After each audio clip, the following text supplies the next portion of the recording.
வணக்கம். சரி, நேரடியா விஷயத்துக்குள்ள போயிடலாம். ஸ்டீவ் ஜாப்ஸ் இந்த பேரை கேட்ட உடனே நமக்கு என்ன தோணும்? டெக் உலகத்தோட முடிசூடா மன்னர், ஆப்பிள் நிறுவனத்தோட பிரம்மாண்டம், அப்படிதானே? ஆனா அந்த பிம்பத்துக்கு பின்னாடி ரொம்ப ஆழமான ஒரு தத்துவ சிந்தனையாளர் இருந்தாருங்கிறது உங்களுக்கு தெரியுமா? இன்னைக்கு அவருடைய அந்த பக்கத்தை, ரொம்ப முக்கியமான ஒரு தத்துவத்தை தான் நாம இந்த அலசல்ல பார்க்க போறோம். அவரை பற்றி சொல்லணும்னா அவர் வெறும் பிசினஸ்மேன் மட்டும் கிடையாது. ஒரு மகா புத்திசாலி, அதோட தனியாத ஆர்வம் கொண்ட ஒரு தத்துவவியலாளர் அப்படின்னு அவரை சொல்லலாம். அவருடைய மாபெரும் வெற்றிகளுக்கு பின்னால உலகத்தை பத்தின ஒரு பெரிய தேடல் இருந்துச்சு. அவர் வெறும் தொழில்நுட்பத்தை மட்டும் நேசிக்கல, வாழ்க்கையோட உண்மையான அர்த்தம் என்னங்கிறதையும் தீவிரமா தேடினார். அவருடைய அந்த ஆன்மீக பக்கத்தை பத்தி பேசுறதுக்கு முன்னாடி அவர் என்ன சாதிச்சிருக்காருன்னு கொஞ்சம் பார்ப்போம்.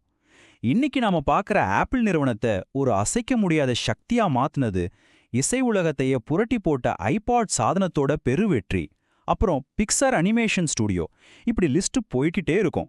இதெல்லாம் வரலாறு. ஆனா இந்த இமாலய வெற்றிகளுக்கெல்லாம் உண்மையான அடித்தளம் எங்க இருந்துச்சு தெரியுமா? அதுக்கு நாம கொஞ்சம் பின்னாடி போகணும். குறிப்பா அவர் தன்னுடைய ஆரம்ப காலத்துல இந்தியாவுல கழிச்ச அந்த சில வருடங்களுக்கு. ஆமாங்க, ஒரு டெக் மேதை, சாதுக்கள் கிட்ட பல விஷயங்களை கத்துக்க பல மணி நேரம் செலவழிச்சாரு. நிறைய தியான மையங்களுக்கு போயிருக்காரு. வாழ்க்கையோட மிகப்பெரிய ரொம்ப ஆழமான கேள்விகளை பத்தி அங்கதான் அவர் யோசிக்க ஆரம்பிச்சார். இந்தியாவுல அவர் அடைஞ்ச இந்த அனுபவங்கள் தான் பிற்காலத்துல அவர் எடுத்த பல பெரிய முடிவுகளுக்கு ஒரு ஆழமான அடித்தளமா அமைஞ்சது. இப்போ நாம கவனிக்க வேண்டிய ஒரு சுவாரஸ்யமான விஷயம் என்னன்னா, அவர் தன்னுடைய வாழ்க்கையில் எடுத்த ஒவ்வொரு பெரிய முடிவுக்கும் ஒரு குறிப்பிட்ட கேள்வியை தனக்குத்தானே கேட்டுக்கிட்டார். இந்த கேள்வி இதுதான் என் வாழ்வின் கடைசி இரவு என்றால் நான் என்ன செய்வேன்? கொஞ்சம் யோசிச்சு பாருங்க, எவ்வளவு பவர்ஃபுல்லான ஒரு கேள்வி இல்ல? ஒரு குழப்பமான சூழ்நிலையில எந்த பாதையை தேர்ந்தெடுக்கிறதுன்னு தயக்கம் வரும்போதெல்லாம் இந்த ஒற்றை கேள்விதான் அவருக்கான மிகச்சிறந்த உரைக்கல்லா செயல்பட்டிருக்கு. இந்த தத்துவத்தை அவர் எப்படி தன் சொந்த வாழ்க்கையில பயன்படுத்தினார் அப்படிங்கிறதுக்கு ஒரு அருமையான, உண்மையான கதை இருக்கு. ஒரு முறை ஸ்டீவ் ஜாப்ஸ் ஒரு பல்கலைக்கழகத்துல சொற்பொழிவை கொடுத்துட்டு இருந்தார். அப்போ கூட்டத்துல இருந்த ஒரு பெண் அவர் கவனிச்சார். பேசி முடிஞ்சதும் அவங்க கிட்ட பேசி அன்னைக்கு இரவு அவங்களோட வெளியே சாப்பிட போகணும்னு நினைச்சார். ஆனா அன்னைக்கு இரவு அவருக்கு ரொம்ப முக்கியமான ஒரு பிசினஸ் மீட்டிங் இருந்துச்சு. என்ன பண்றதுன்னு தீவிரமா யோசிச்சுக்கிட்டே தன் கார்கிட்ட நடந்து போனவர் டக்குன்னு அந்த நிமிஷத்துல தனக்குத்தானே அந்த கேள்வியை கேட்டுக்கிட்டார். இதுதான் என் வாழ்க்கையோட கடைசி இரவுன்னா நான் என்ன செய்வேன்? பதில் உடனே கிடைச்சது.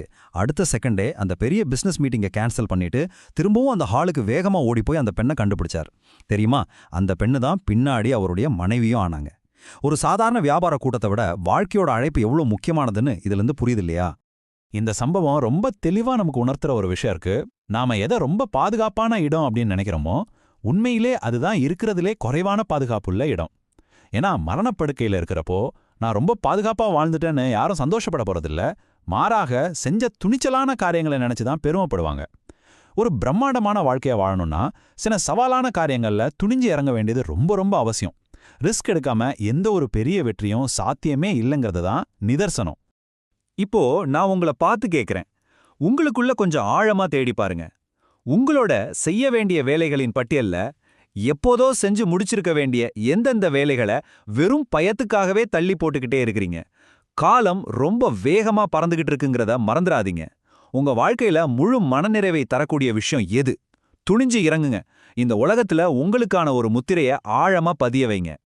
இதை இன்னும் கொஞ்சம் ஆழமா புரிஞ்சுக்க பிரபலமான விஞ்ஞானி ஜோனாஸ் சால்க் சொல்ற இந்த வார்த்தைகளை கவனிங்க. துணிந்து சவாலான காரியங்கள்ல இறங்குவது எப்போதுமே வெகுமதி அளிக்கும். அப்போதுதான் எதை செய்ய வேண்டும் அல்லது எதை செய்யக்கூடாது என்பதை நீங்கள் கற்றுக்கொள்கிறீர்கள். அதாவது உங்க பாதுகாப்பான எல்லையை விட்டு வெளியே வர்றதுதான் புதுசா ஒன்ன கத்துக்கிறதுக்கான ஆகச்சிறந்த வழி. இதே தத்துவத்தை அமேசான் நிறுவனத்தோட நிறுவனரான ஜெஃப் பீசோஸும் அப்படியே பயன்படுத்தியிருக்கார். அவர் சொல்றத பாருங்க, நான் தோற்றுப்போனால் அது குறித்து நான் வருந்த மாட்டேன் என்பது எனக்கு தெரியும். ஆனால் நான் எதையேனும் முயற்சிக்காமல் விட்டுவிட்டால் அது குறித்து நான் பின்வருத்தம் கொள்ளக்கூடும் என்பதை நான் அறிவேன். ஸ்டீவ் ஜாப்ஸ் மாதிரியே இவரும் தன்னுடைய முடிவுகளை அளக்க பயன்படுத்தின அளவுகோல் அந்த மரணப்படுக்கை வருத்தங்கள் தான். முயற்சி செஞ்சு தோற்பதை விட எதுவுமே செய்யாம இருக்கிறது தான் பெரிய தோல்வி.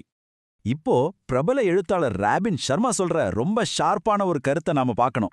எல்லாவற்றையும் செய்ய முயற்சிக்கின்ற ஒருவர் எதையுமே சாதிக்கிறதில்லை. பயத்தினால கிடைக்கிறதையெல்லாம் புடிச்சுக்க நினைக்கிறத விட ரொம்ப கவனமா, உறுதியா உங்களுக்கு முக்கியமான ஒரு சில விஷயங்களை தேர்ந்தெடுத்து அதுல முழு மூச்சா இறங்குறதுல தான் அர்த்தமுள்ள வாழ்க்கையோட உண்மையான ரகசியமே அடங்கியிருக்கு. சோ ஃபைனலா நாம திரும்பவும் அதே ஒற்றை கேள்விக்கே வருவோம். இதுதான் என் வாழ்வின் கடைசி இரவு என்றால் நான் என்ன செய்வேன்? உங்க அன்றாட வாழ்க்கையில நீங்க எடுக்கிற சின்ன சின்ன முடிவுகள்ல இருந்து பெரிய முடிவுகள் வரைக்கும் இந்த கேள்வியை கேட்டு பாருங்க. தயக்கங்களை எல்லாம் தூக்கி போட்டுட்டு இன்னைக்கு இந்த நிமிஷமே ஒரு துணிச்சலான முடிவை எடுங்க.